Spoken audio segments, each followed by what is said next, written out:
Baseball family, today we are going to give you a guide for what to get somebody for Christmas.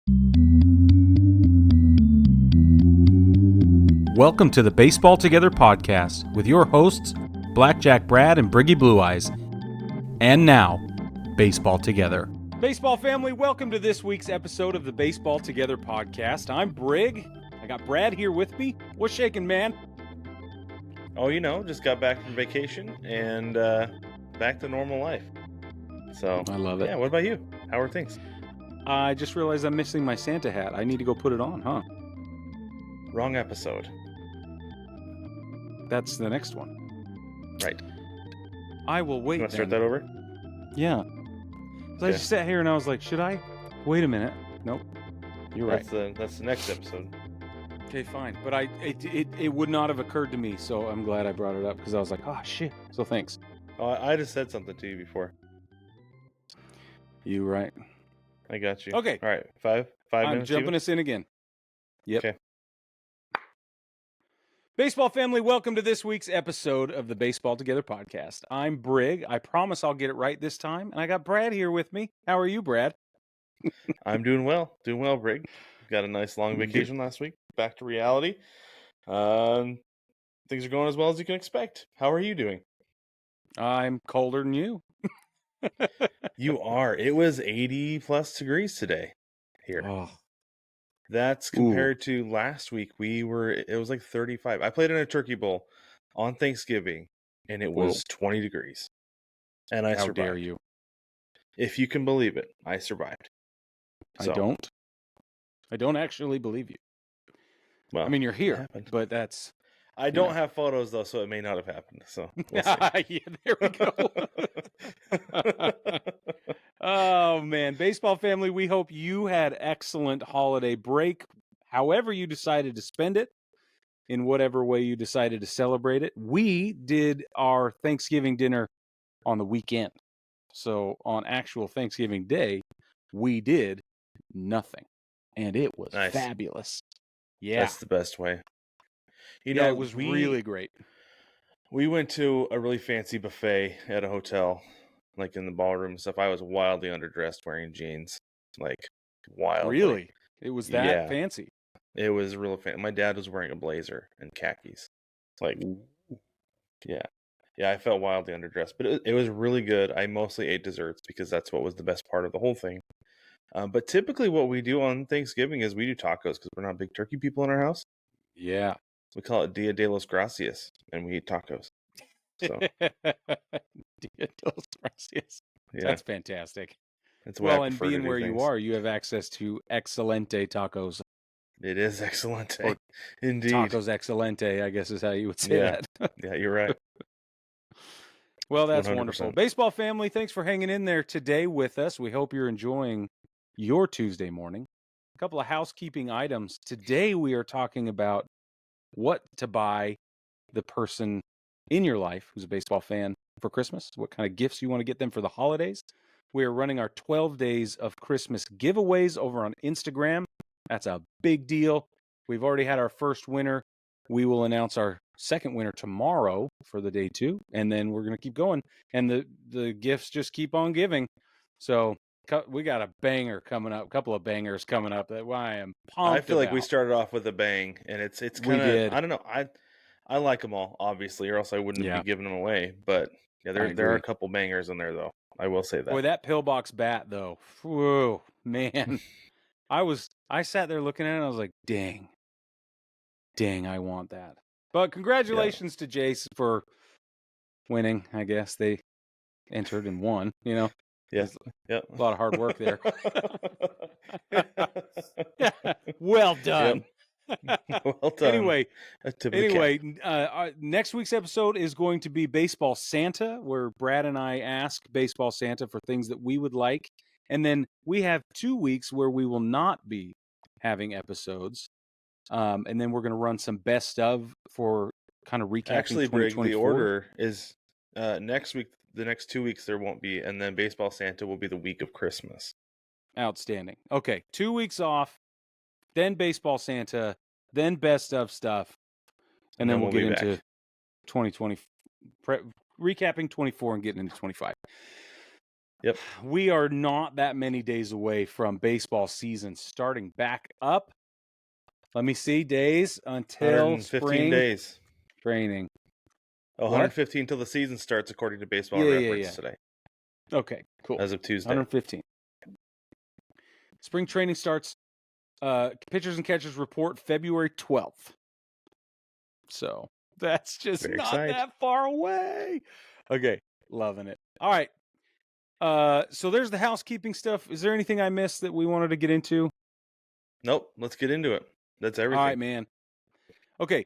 We're going to go flip-flop. Again, we do this cold like we do everything. We do not collaborate on our lists.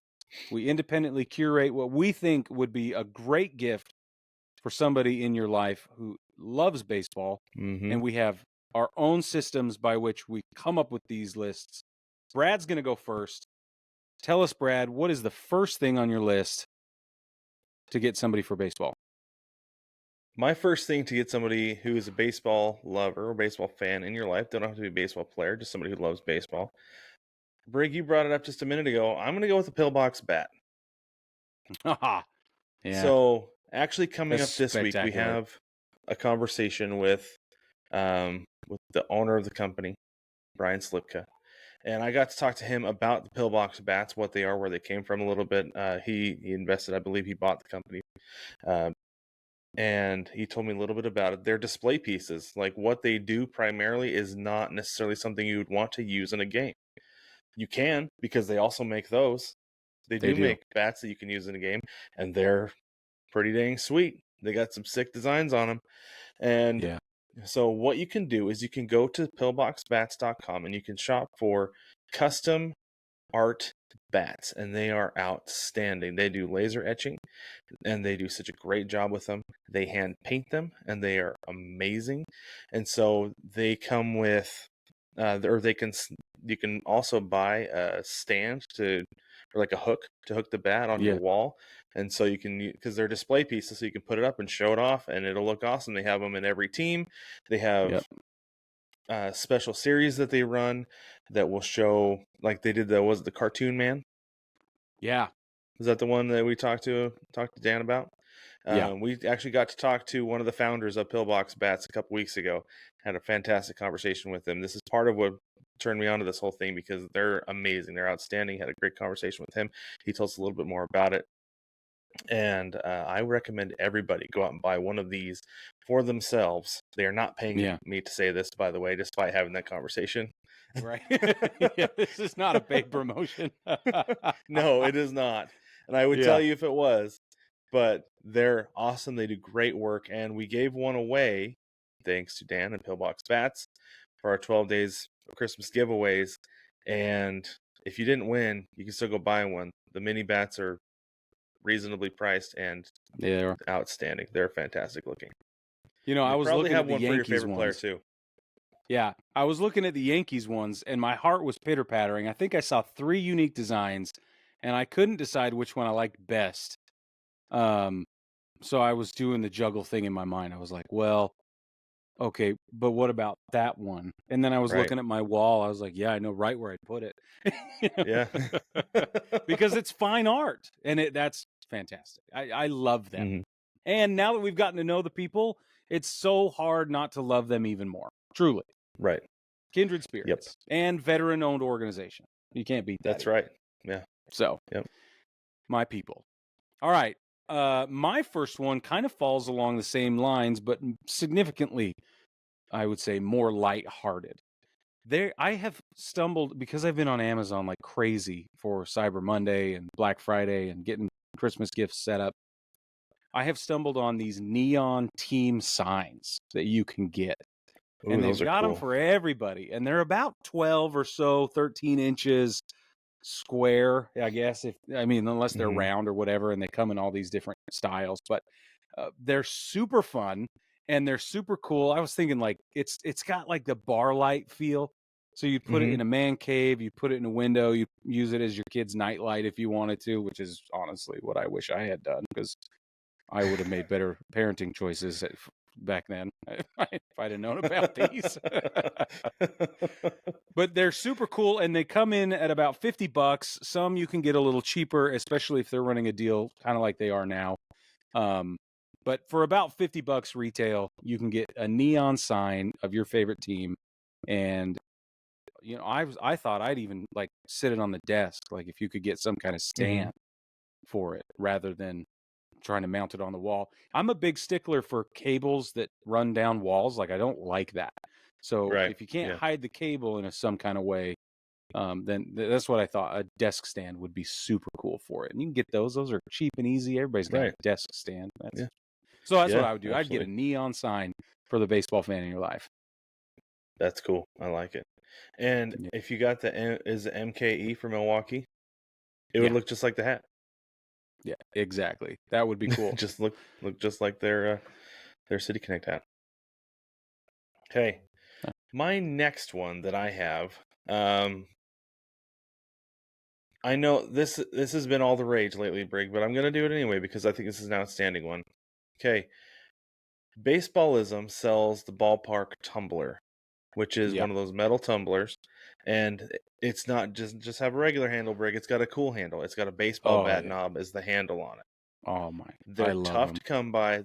They're always a limited run. If you can get your hands on one, get one, because they're great for watching a game at home, watching a doubleheader at home.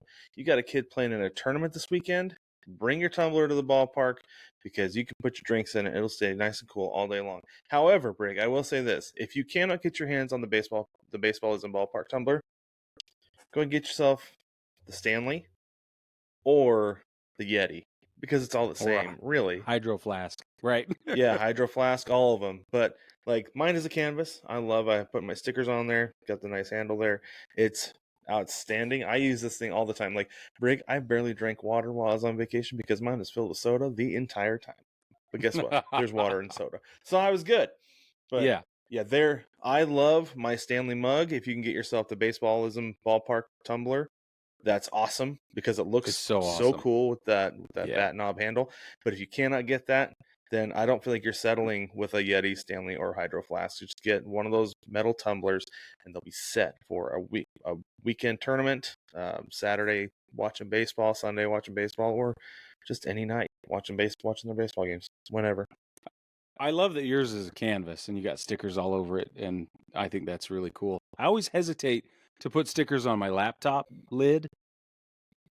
I want to. Like, there's some part of me that's like, I want to be like the cool kids and put stickers all over my stuff. But I have two problems with that. One, they're use or lose. So, it's a one and done sticker opportunity. Right. So if I ever turn in that laptop, I no longer have my sticker, and that's upsetting. But now I have a stack of stickers that I don't have displayed anywhere either. So basically I'm losing out either way, which is my own fault. So I have them there. I put some on my laptop because I figure I'm going to use my laptop till it runs into the ground, and that's just the way I'm going to do it. Also, I have really big Savannah banana stickers, like this big. Me too. Yeah. I have two of them, and eventually I'm going to put them on like a piece of wood or something that's painted and like cover it, finish it, whatever, and use it as a backdrop. Eventually we'll get there, but for now they're just sitting in my podcast box. Yeah, you got a box. Because they're way too big for my Stanley. Yeah, I know. They're big. I've got a handful too. When we did the Jesse Cole interview, we got some, and they're just spectacular. Boy, they do everything big there, don't they? There's nothing subtle about the bananas, which is great. If you haven't, baseball family, if you haven't watched our interview with Jesse, you got to go check it out. That dude has more energy. Man, he's lightning in a bottle. Yeah.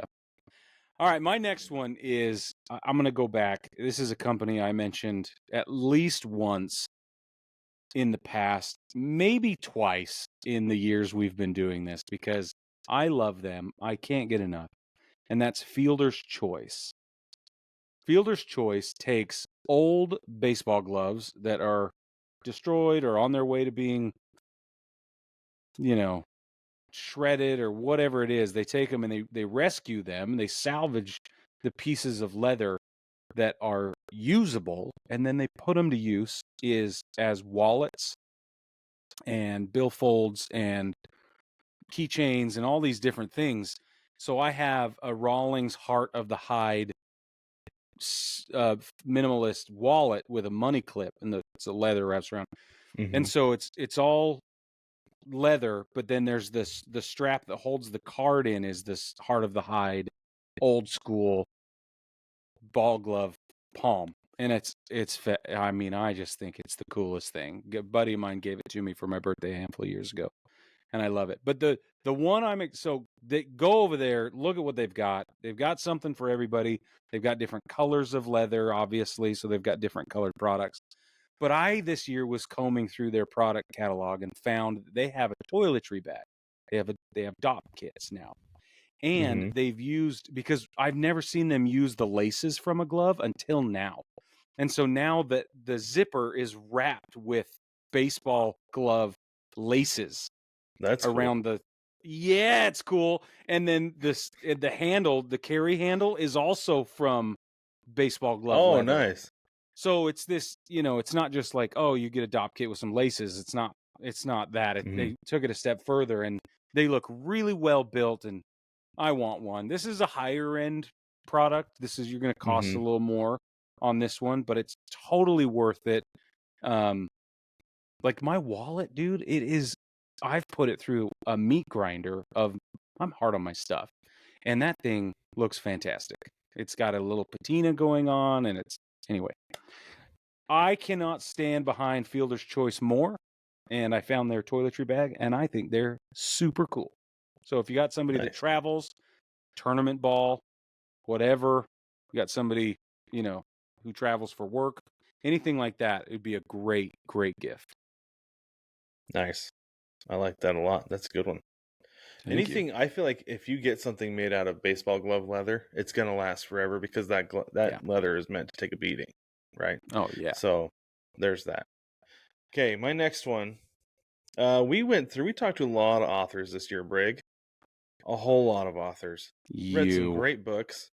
No. I don't think you did this one because this one is not just for baseball people. This is for sports fans in general. Okay. Because the book that I'm going to suggest is Got Your Answers by Mike Greenberg and Hembo. Nice. Because, like they talked about, this is kind of the cousin to Got Your Numbers, which also a great book, right? Fantastic. But Got Your Answers is a really fun book that goes through and talks about sports debates. And the idea of the book is to settle the debate. Although all it does is give Mike Greenberg or Hembo's side of the debate. There's a couple spots where Hembo chimes in and gives his own. But it's a really fun read. It's really quick and easy. Everything is like a page or two of argument is all. And it's well researched. Everything is backed up with like this is what I think on this, and this is why. And you can disagree with it, and they're fine because A, they're not there to argue with you, and B, that's the point. Right. Right? It's sports debate. Because what's more fun than that? Nothing. That's why we're here, Brig. Very little is as enjoyable. Literally, as sports why debate. we do this, because it is so much fun, right? It is. So, yes. Got Your Answers by Mike Greenberg and Hembo. It does, like I said, it doesn't have to be the baseball fan in your life. Just a sports fan at all in your life is going to love this book. It's a lot of fun. You can get it on Amazon. The link for everything that we bring up is going to be down in the description for you, so you can easily find it and head over and buy those things for the baseball lover or sports lover in this case in your life. Fabulous. The reason I was so upset as you began this bullet point on your list is because I also want to highlight the authors that we've brought on the show and have had discussions with. I think that any number of the books that we've discussed are going to fit in somebody's wish list or somebody's stocking or somebody's fandom flavor, I guess, one way or the other. Right. Yeah. We've got books about history with Larry Doby, Charlie Hustle. We've got the argument, coffee table, sit in the bathroom reads, right, with Greenie and Hembo. We've got biographies. We've got history. I mean, the Season of Shattered Dreams about the bus crash was incredible, deep baseball history that is long forgotten. We've got modern contemporary biography about Tony Burnett, written by Aaron Fishman, and it's this untold story about what it's like to be a rising prospect and then think, well, what am I going to do? Go to Japan, live that life, play ball there, learn that, and then come back here and take off because of the skills you gained there and the way it shaped your game and your personality and everything. Dude, I'm not kidding. We have had the coolest conversations. We have read the coolest books, and there's something in the list for every single person. So if you've got somebody who wants to read a book and you want it to be about baseball, we've got you. And we will put a list of them down in the description to make sure that you can sort through them and figure out what's best for everybody. And if you want to go listen to a deep dive conversation about the book, how it came to be, the people it's written about, etc., then we've got those for you too, as sort of a compendium to the gift itself. So that's what I would do. I love books, dude. I got books coming out of my ears. You do. It's awesome. Brig's got books on books, literally. I really do. I really, yeah. Yeah, like here's like this one. Not kidding. And this one. And this one's a book on books. And this one's a book on books. I wasn't kidding. You got books on books, Brig. Literally books on books. So no, everywhere. We really have though. Like we've had a lot of fun conversations this year. I did got your answer specifically because it's not just for baseball fans. For sure. But every type of baseball fan you've got. Because I feel like the Tony Barnett story with the baseball guy Gene, that is a great story of perseverance that any kid could benefit from reading. Any teenager who is getting ready to or playing high school baseball should read that book to learn what it takes to get to the big league level, or just to the next level. Sometimes the perseverance and dedication that it's going to take. Plus, the culture and the way you handle cultural assimilation, like that's difficult. It's not something that's easy to just fall into, and to have at least some kind of guide on how to manage that, because every transition through life and every transition through the baseball world is a new cultural experience.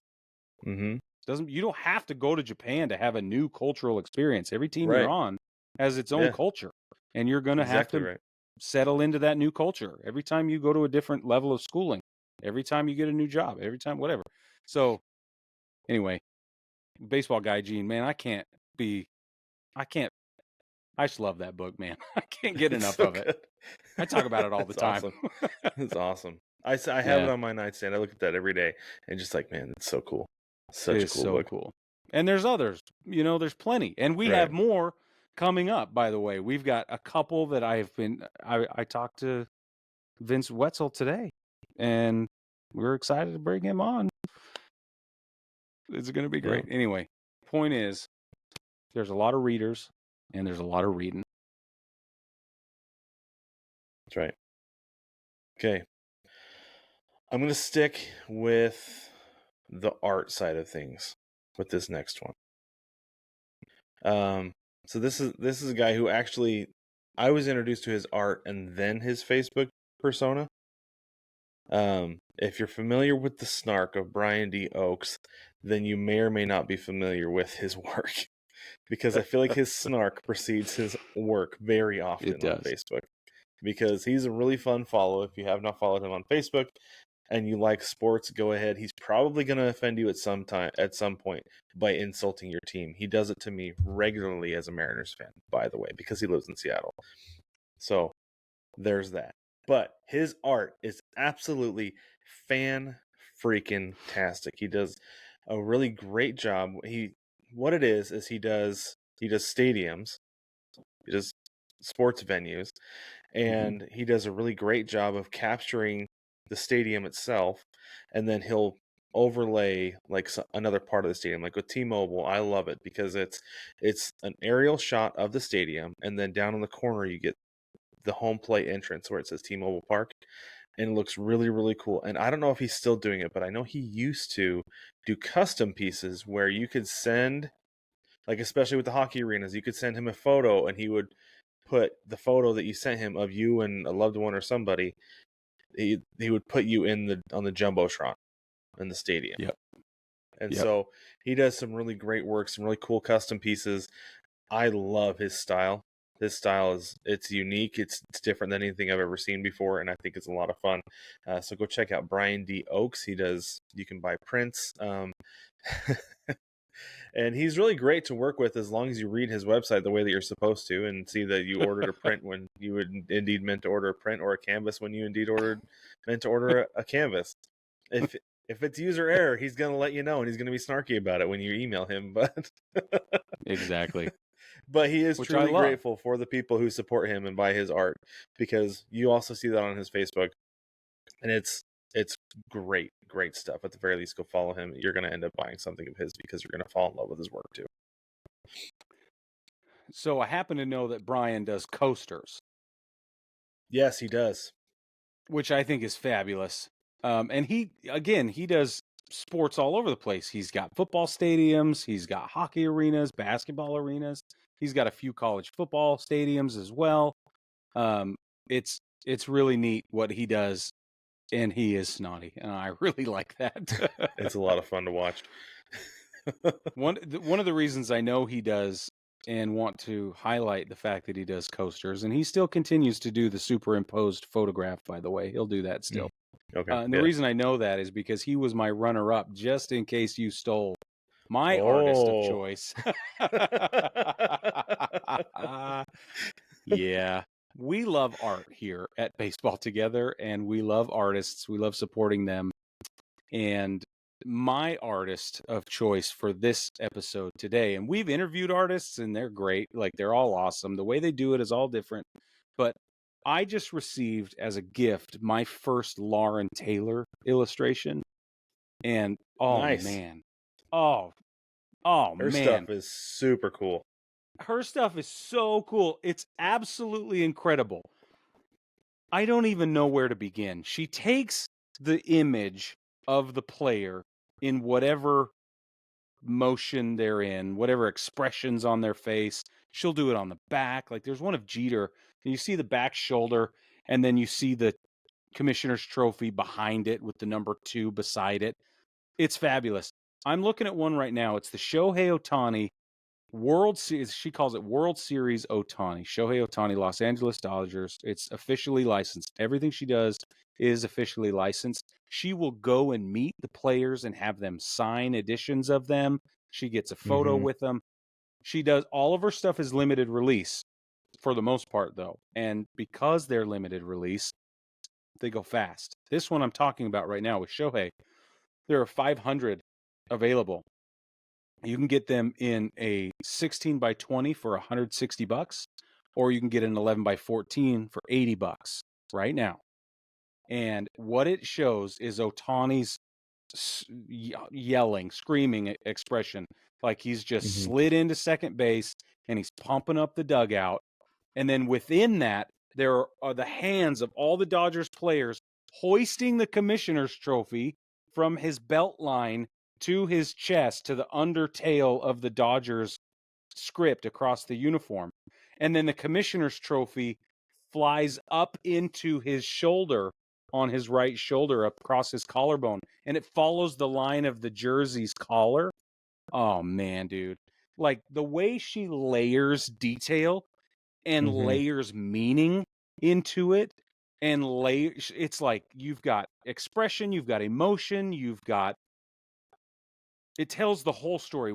So I did photojournalism for a while, and one of the things that they always say is, if you're going to produce an image, especially in photojournalism, but in the sports art world, I feel like it's very similar. You want to try and tell as much of the story as possible, if not the whole story, within one image. And I feel like Lauren Taylor nails that.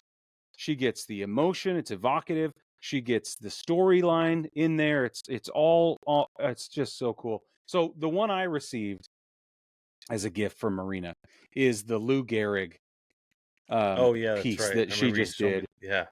So cool. It's so cool.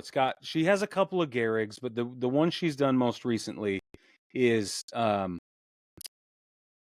it's the number 70. It's card number 70. And it's a numbered print. The one I have is a numbered print. So anyway, Lou Gehrig, he's sitting there, and then on his right shoulder, it's him holding his eyes from the Luckiest Man speech. And then there's another one with him swinging the bat across the Yankees logo. Yankee Stadium is superimposed and layered in on an angle. They've got the American flag up there as though it were flying above the grandstands. Like, come on, man, are you kidding me? it's beautiful. So anyway, if you've got baseball people, then I feel like it's hard to be a baseball fan without appreciating art, without appreciating, like finely crafted things. And just like me, you can have cheap stuff too. Like, I love cheap stuff, right? Like the neon sign is super cheap, super fun. Put that on the wall. I'm going to be just as happy. But if you can find a way into some of this nice stuff, it's like, dude, it's going to be awesome. So Lauren Taylor, next level. Check her out. Yeah, man. Nice. Love it. That's super cool. Okay. I have one got more. All hot and bothered. I know. All right. I have one more, and I think I do this every year, but this is not a drum I can beat hard enough, Brig. Get the baseball person in your life spring training tickets. Send them to spring training, because not only are you getting to watch baseball, like here's the thing. Some of the most expensive seats in the stadium are the ones behind home plate and down the lines in the lower bowl, right? At every big league stadium. Yeah. That's like the only option at spring training. And the tickets are a fraction of the cost, depending on where you go. The Cubs are more expensive. Sure. Because they're the Cubs. So their prices are jacked up a little bit more. However, if you go just about anywhere else in Arizona, especially Goodyear Stadium is the cheapest stadium in the Cactus League. And there's not a bad seat in the place. And it is a beautiful ballpark. Like, with what they charge, you would think you were going to a rundown Sandlot, Brig. But it is a beautiful ballpark. It is fantastic. Yeah. That's but don't just go to the games. Get them help them build their itinerary so that they get the full ballpark experience, or full spring training experience, because part of the spring training experience, and Brig, you've gotten a little bit of this when you came out here a couple of years ago, is go into the backfields, go to the practice fields, and you just get to wander around. It's free, people. It's free. So include it as your spring training experience. Get to wander around, see the players. Kids can get some autographs. There are some adults out there getting cards and balls signed and stuff like that. Collectors, everything, whatever. Good on them. But they're going to sign for the kids. Bring your kids. Wilson has like 6 baseballs filled with signatures and about 4 more waiting to get filled this next year. Okay. Yeah. So it is easy for the kids to get autographs. You find their right spot, and the players will just come in a line and they'll sign everything. We got the entire Mariners pitching staff last year. We got almost the entire starting lineup last year, Brig. So awesome. Wilson did. It was awesome. He killed getting signatures. But even if you're not there for signatures, just watch. It's really cool to be that close to the players in a really intimate environment. My sister was here last year, and she's like, Ichiro's like 50 feet from me. I can't believe this. Right. Like, you pointed awesome. When I was there. You pointed him out. You're like, there he is. He's working out. He's right over there. He was stretching extensively, and just like, and you're like, this is what he does. He does. You can watch the bullpen sessions. You can watch batting practice. You can watch infield, outfield, everything. And it is a blast. It is a good time. It's super chill.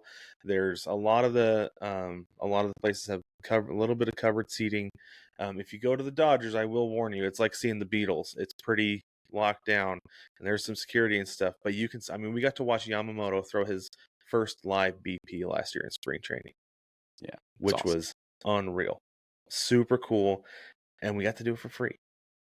So go to spring training, go to the backfields, and whether you're closer to Florida, Arizona, wherever your team is, go do it. You will not regret it. And if you get the person in your life who is a baseball fan, the tickets, and surprise them with tickets to go to spring training, they will love you forever. I promise you. Yeah. That is a Blackjack Brad guarantee. Yeah, you're right. Okay, I have one more too. Okay, go ahead. I came up with a runner-up as well, just in case you did, and you did. Well, So that's here number we go. 5. That was my number 5. What? How many did I do? 1, 2, You've done 3. 4. Oh, we doubled up on the books. That's why. Okay. Good. Good. Good. So you got to have a game experience. Brad has just covered his game experience. I think that if you have minor league, independent league, whatever, if you've got a team close by, the team will sell 5 game packs and 10 game packs, sometimes 15 game. You can buy packages that are it's like having a season ticket pass, but it's not. You only have to go to 10 games. You only have to pay for 5 or 10 games. But if depending on the package you buy and depending on what the team offers, you get all these cool perks. Like you can go sample the new ballpark food that they're testing out, and they'll ask you what you think and should we bring them in? Should we offer this kind of hot dog or should we not, or whatever? There's lots of cool stuff. But I think what it helps me to do is put the dates on the calendar. We are going to a baseball game on these days, no matter what. Nothing gets in the way, and we're going to ad hoc a baseball game anyway. Like we're just going to show up to one, but it helps me to have it on the calendar.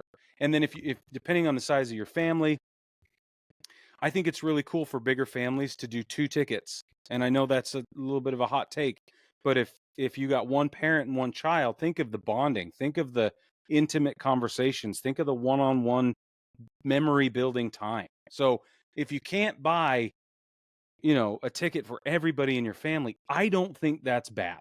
Honestly, I think that might be awesome. If you can take one kid to one game, maybe a date night, whatever it is you got going on, do the package deal, get some of the perks out of it, have it on the calendar. And then if you're like my dad and you can't go to a game that weekend or that Tuesday or whatever, then you give them away to clients or you give them away to friends, and you say, here, take your kid to a ball game. And no, I already paid for it. Just all you got to do is pay for popcorn and hot dog or whatever. So it can be a service opportunity. It can be a business development thing. It can be whatever you want it to be. But it's, you have opportunities, and going to baseball games are great. And we love minor league baseball, like always. So I do. Yeah, for sure. That's awesome. Because one of the other things I was thinking about as I was building this list was about how the Diamondbacks they have the best deal in baseball. At least the last 2 Black Fridays, where it's a season ticket for $299. And all it is you show up to the door every single game and you say, I would like to redeem my ticket for the day, please. And then they give you a ticket to somewhere in the stadium. And my thing is always, get me in the door. I can enjoy a baseball game from anywhere. I don't care. Just get me in the door. And that's one of the things, too, with the ticket package is you don't have to buy them down the third base line above the dugout. My thing is, like, if you're sitting at the top of the bleachers, I feel like I'm going to enjoy the game just as much as if I'm sitting down low. Yep. So, well, and I'm a roam around kind of guy anyway. So I just want to be there. Just don't bother me. Yeah, Brad wants to sit and actually watch baseball. I don't know what that's about. I'm like, there's a museum and a team store and a hot dog I've never heard of. And my thing is, like, we better get there an hour before so we can do the museum, the team store, and the hot dog I've never heard of. Because once that first pitch is thrown, I'm not moving. Yeah. If you if you catch Brig and I at a game ever, you can talk to him. I'll watch the game. That's how it's going to go. Yeah, that's exactly what will happen. It happens every time. Yes, it does. Well, baseball family, we want to hear from you. We hope this list was helpful, and we want some ideas too, because we obviously are baseball people. We have baseball people in our lives. So put comments in the comment section. What is the gift you are going to make sure you want to give somebody? Or what is the gift you're hoping to receive as the baseball person in your life? If you are it, what is it that you would love to have received or are hoping to receive? What are you wanting? So put that in the comments section. Let us know. Don't forget to like, subscribe, rate, and review the show anywhere you can. We're all over the place. Like I said, we've got 12 Days of Christmas going on Instagram right now. We're posting it everywhere. But you got to go to Instagram to enter and win for your chance to win. That's it. What else did I miss, Brad? That's it. You can catch us on Patreon. You can support the show that way. Oh, yeah. You can also support the show by buying some seats at ChinookSeatery.com using code BTPod to save 10% off your order. And hey, you could stocking stuffers, right? So, yep. Yeah, get yourself some seats and save 10% and support the show while you're at it. Baseball family, thank you so much for joining us. We will catch you in a couple weeks.